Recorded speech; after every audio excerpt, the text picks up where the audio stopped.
इंसान की मौत के बाद आत्मा कहाँ जाती है, आत्मा किस किस रूप में दिखाई देती है और आत्मा की शांति कैसे हो और उसको मुक्ति कैसे मिले। इन सारे सवालों का जवाब हमेशा से ही इंसान ढूंढता रहा है। पर आज भी इस मुद्दे पर अगर आप आम इंसान से बात करो तो ऐसा लगता है मानो किसी और दुनिया की ही बातें कही जा रही हो या पूछी जा रही हो। यानी कि आप राह चलते किसी आम इंसान से विज्ञान के मुद्दे में, राजनीति, खेल के बारे में बात कर सकते हैं, लेकिन आप उससे कहेंगे ठीक ठीक मुझे आत्मा के बारे में कुछ बताइए और प्रमाण के साथ, सबूत के साथ बताइए, तो उसके लिए कुछ भी कहना बड़ा मुश्किल हो जाएगा। और यही कारण है कि आत्मा जैसे खास मुद्दे पर न तो घर परिवार से हमें कोई स्पष्टता मिलती है, कोई इस टॉपिक पे क्लियरिटी मिलती है, और न ही समाज से या टीचर्स से हमें इस मुद्दे पर कोई साफ साफ बात समझने को मिलती है। तो इस मकसद के साथ कि आत्मा का जो सच्चा और रियल मीनिंग है वो सब तक पहुँचे, ये इस वीडियो की शुरुआत करते हैं और जानते हैं आखिर ये आत्मा क्या है।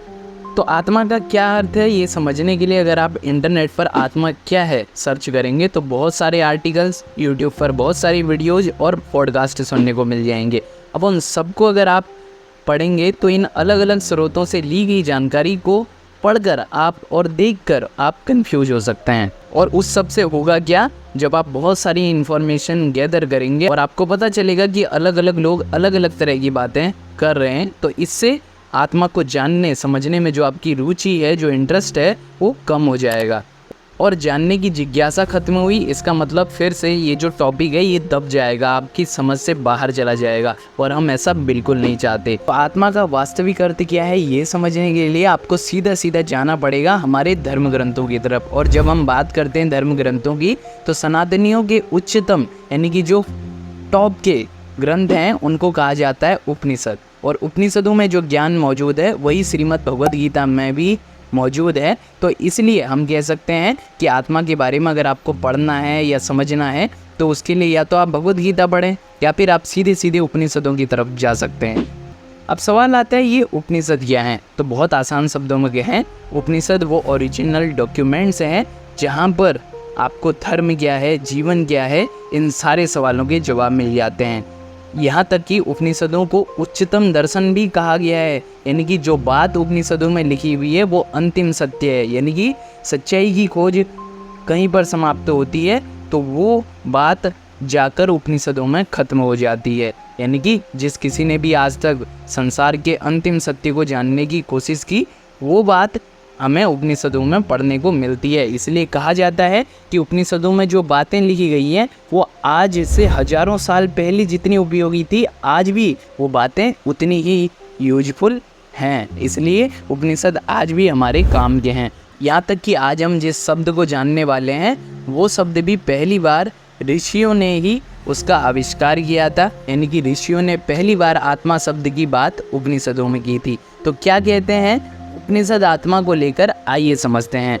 आत्मा को ब्रह्म संबोधित करते हुए उपनिषद कह रहे हैं वहाँ उस ब्रह्म तक न आँखें पहुँचती हैं, न वाणी पहुँचती हैं, न मन पहुँचता है। अतः जिस प्रकार उसका इस ब्रह्म का उपदेश करना चाहिए वह न हम जानते हैं, न ही यह समझते हैं कि इस दशा में किस प्रकार कोई इसका उपदेश करे, क्योंकि वह ब्रह्म जानने योग्य विषय से भिन्न है तथा अज्ञात से भी परे है। ऐसा हमने अपने पूर्वजों से सुना है। तो यहाँ पर ऋषि आत्मा को ब्रह्म कहकर क्या कह रहे हैं, आत्मा वो है जिसको मन से जिसकी कल्पना नहीं की जा सकती, वाणी जिस तक पहुँचती नहीं है, और यहाँ तक कि कह रहे हैं कि जिसको हम एक्सप्लेन भी नहीं कर सकते। अब इस बात को पकड़ के रखिए और हम चलते हैं अब सीधे श्रीमद् भगवद गीता के अध्याय 2 20वें श्लोक की तरफ। वहाँ आत्मा के बारे में भगवान श्री कृष्ण अर्जुन को क्या कह रहे हैं ये समझने के बाद अगर आप वो समझिए और उपनिषदों में कही गई इस बात को समझिए तो आपके लिए समझना आसान हो जाएगा कि आखिर ये आत्मा क्या है। तो अध्याय 2 श्रीमद् भगवद गीता 20वां श्लोक, भगवान श्री कृष्ण कह रहे हैं आत्मा किसी काल में भी न तो जन्मता है और न मरता ही है तथा न यह उत्पन्न होकर फिर होने वाला ही है, क्योंकि आत्मा अजन्मा, नित्य, सनातन और पुरातन है। शरीर के मारे जाने पर भी वह मारा नहीं जाता। तो साफ साफ श्री कृष्ण क्या कह रहे हैं, श्री कृष्ण कह रहे हैं आत्मा वो है जो कभी नहीं मरती और न ही क्रिएट की जा सकती है। आत्मा वो है जो अजन्मा, अमर है। अब ठहर जाइए और पता करिए जरा इस संसार में क्या है जो कभी नहीं मरता, जो अजन्मा नित्य अविनाशी है।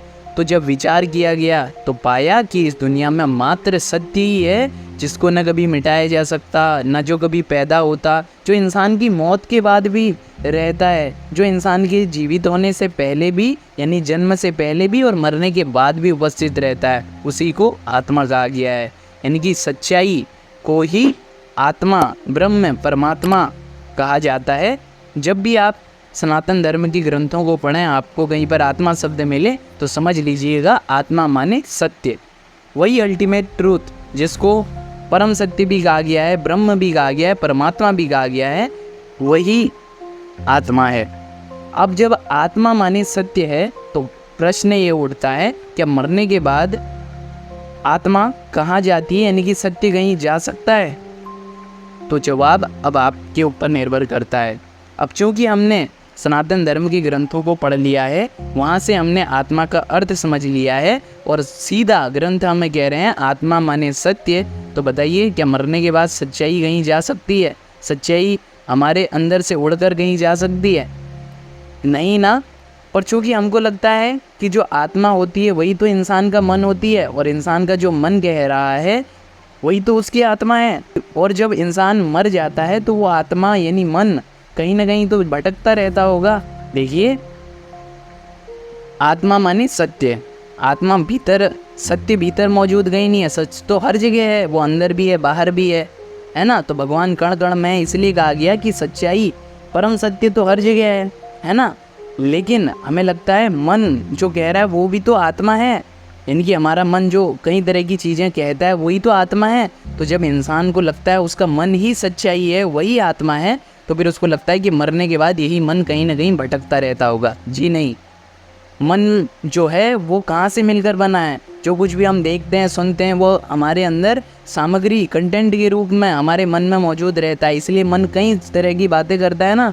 अगर मन सच्चा होता तो ये बहुत तरह की बातें क्यों करता? मन को तो माया कहा गया है ना। तो इंसान जैसे ही मर जाता है तो इंसान के मरने के साथ ही उसकी सारी इच्छाएं खत्म हो जाती है, मन मिट जाता है। लेकिन आत्मा यानी सच्चाई तो फिर भी मौजूद रहती है। तो इसका अर्थ है आत्मा शरीर के अंदर कहीं मौजूद नहीं रहती, सच्चाई तो हर जगह उपलब्ध है। तो इससे अब आपको आपके सवाल का जवाब मिल गया होगा कि मरने के बाद आत्मा का कुछ नहीं होता। मरने के बाद इंसान जब खत्म हो जाता है, उसका दिमाग खत्म हो जाता है तो मन भी मिट जाता है, और इंसान गया वो मिट्टी से ही मिलकर पैदा हुआ है और मिट्टी में ही वो मिल जाता है, उसका कुछ नहीं होता।